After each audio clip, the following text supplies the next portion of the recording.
Welcome to Rewild Your Business. I'm your host, Jill Mokes. Thank you so much for joining me again this week. I am freshly home from the Grand Union Canal. Do you remember I said last week that I was off on a barge? Oh my God, we had the best time. It was such great family time. We just laughed. We played board games. We probably ate too much. Just one of those really wholesome few days. It wasn't even a whole week, but really wholesome few days where everyone just got on well. We went with my sister-in-law and brother-in-law, and we took our grandson, Oscar. Oh, it was just a great time had by all. And it also sparked the inspiration for this episode of the podcast. And actually, this episode of the podcast is coming after the Substack essay that I've shared on this topic. And normally I do this the other way around, because normally where I find creating these podcasts comes very naturally to me. Writing, whilst I love it, obviously takes a little bit more work. So I tend to usually do it the other way around. I'll record the podcast because then it will flow, the conversation will flow out of me. And then I'll take that and work it into an essay. But this time I did it the other way around. And it was a very easy essay to write, actually. And I've had a lot of great feedback on it. So thank you if you've been one of the people who've taken your time to message me or hit reply to the email about it. If you would like to subscribe to my Substack, which is the other place where I create original content, so this podcast being one, the other one being Substack, you can go to jillmokes.substack.com and you will find my Substack, which is called Rewild with Jill Mokes. This podcast that you're listening to now is hosted on Substack, so that is part of it, but there is other content on Substack, written content that you might also like to take a look at. I'm also planning to do more live streams on Substack. So yeah, it's kind of my digital home. So if you'd like to go and explore that, please do. I'll pop a note in the show notes, of course. And the name of the essay that this episode of the podcast is based on is "We've Confused the Record of a Life with the Living of It." And this was sparked by a conversation I had with my brother-in-law, Jeremy. On the canal, we were going through this, it's a 40-minute long, it takes 40 minutes to go through this pitch black tunnel. And it's really weird because, water tends to come through the vent holes. So every now and then you'll get drenched by this freezing cold water coming through, which a woman before we entered the tunnel warned us about. And in my usual Jill style, I was thinking, no, I'll be fine. Don't need my waterproofs. Yeah, I was soaked. All good fun. But anyway, we were carefully steering through this tunnel because it's quite disorientating. It's pitch black and the barge is pretty wide. We were on a 69-foot barge, so this was not a small one. And we just started having this conversation. We often have these sort of deep conversations, and this one was all about being present for life, and how much we were enjoying all being together on this boat, doing something quite simple. This was not an exotic holiday. We were, cooking pizzas in the little oven that was no more than a camping oven, really, on the boat. And like I say, not with screens, just playing board games and just having fun. And we were talking about the joy of being so present to what's going on. And we were talking about how that compares to life at its usual pace, when you're kind of paying lip service to family things because of all of the demands that we have on us from work, from the other things that we want to achieve in life. And that just sparked this idea, because I was sharing with Jeremy the story of my dad. So I want to share that with you first, because I think this is really the crux of this episode about being present. Welcome to Rewild Your Business, the podcast for women doing the work their soul intended. I'm Jill Mokes. I'm an international business coach, and I'm a guide for women doing the work that matters. Rewilding your business means cutting away what doesn't belong to allow what does to thrive, finding simplicity in your work. And it's about bringing the whole of who you are to the table, whether you're building something new or finding your way back to what really matters to you. I'm so glad you're here. So towards the end of my dad's life, he was in a nursing home down in Kent. And towards the very end of his life, he was just completely bedbound. You know, he hadn't been out of bed for a couple of years. And I used to get so worried. I'd look at him lying in the bed and I would say to him, you know, Dad, are you not bored? You know, you never seem to have the TV on. You're not reading. You're not really doing anything. Are you getting bored? You know, what can we do? And he just sort of looked at me as if I'd asked him a really strange question. And in my dad's usual dramatic fashion, we're all quite dramatic in my family, to be fair. He sort of looked at me and said, bored? But I am never bored. And he went on and said, you know what I do when I'm lying here? I think back. I take myself back to a time in my life. I'll pick a particular time. Maybe it was when I was doing my fighter pilot training, which he did over in Canada on Tiger Moth aeroplanes in the war, at the end of the Second World War. He said, you know, maybe I'll take myself back there, or maybe I'll take myself back to when me and your mum were first married, or when you children came along. He said, I'll just pick things out. Maybe it's a family holiday we went on. And I just transport myself back into that moment. And honestly, I just relive it. I relive it all through my memory. I go right back and I remember every vivid detail.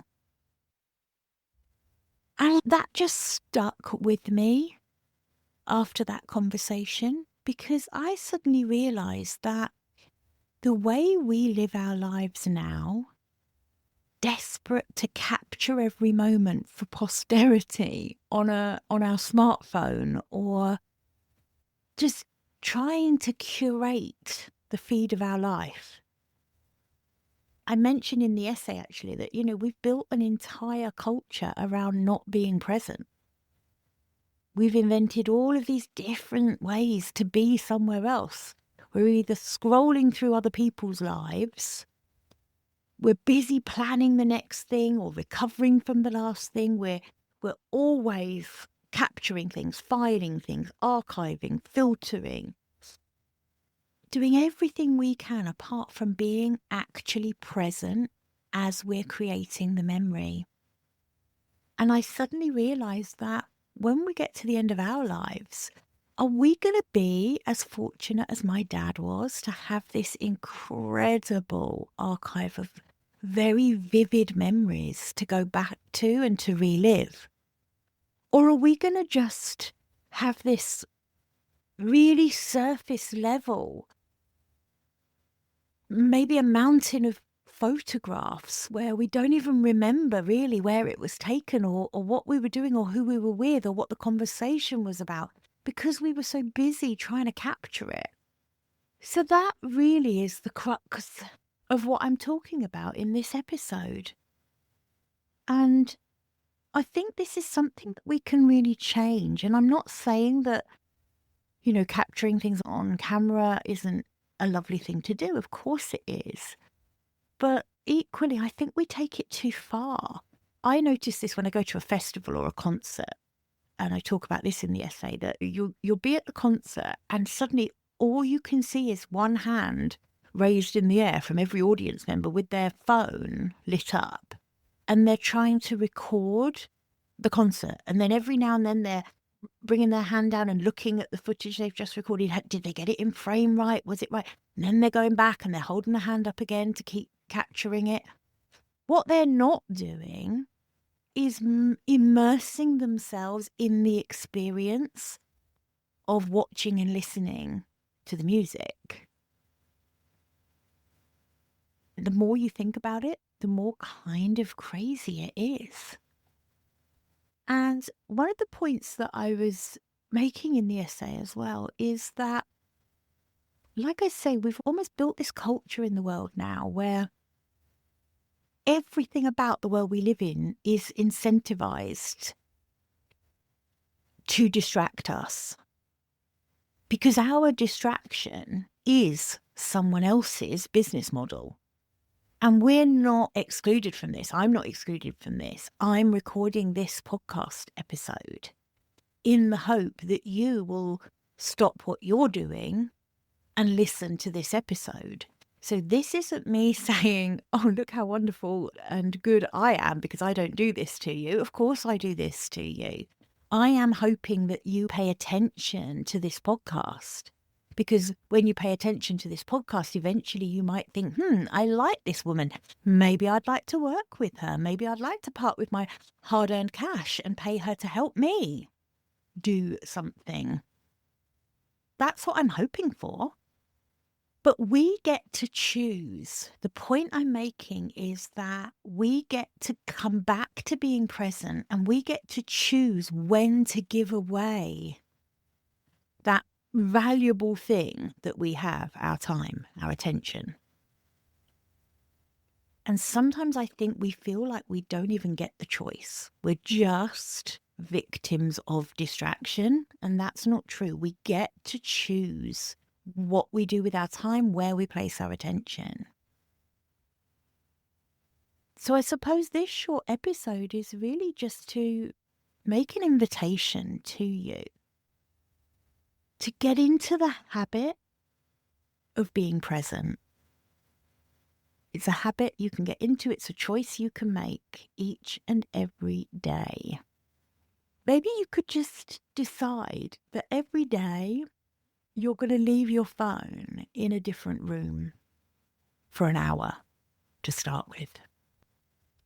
Maybe you're going to make it a routine that you don't eat your meals with your phone with you. And maybe you don't even watch TV. Shock horror, because I am really terrible for that. Maybe you do genuinely sit at the table in conversation with someone, if you have someone that lives with you that you can talk to. Going for walks, this is another one that I'm an absolute bugger for. I rarely go for a walk without my headphones in, and I'm either listening to music or listening to a podcast.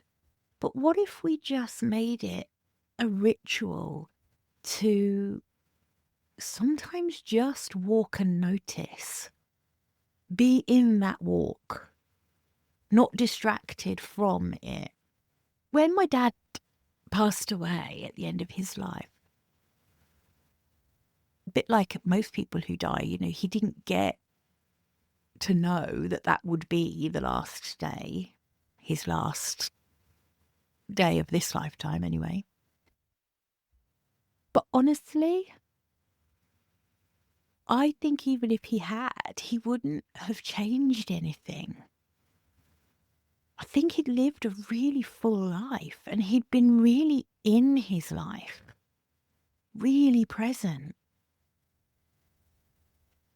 And that earned him this privilege that meant that at the end of his life, he kept going back in. He kept going back in and re-exploring and reliving all of the memories that he had so carefully preserved because they were so vivid. And I think that's really the message from this episode of the podcast. And I know that this hasn't really been about your business as such, but I know that for myself, I want a life where I am present in it. Not necessarily a life stuffed with more and more, just one that I'm going to really remember.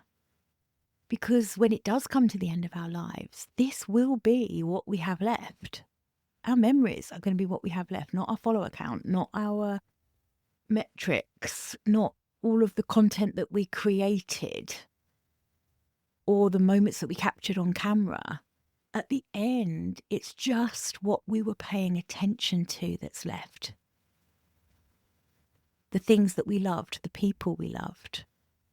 So let's make sure that we let ourselves know it while we have the chance. Let's be really in it.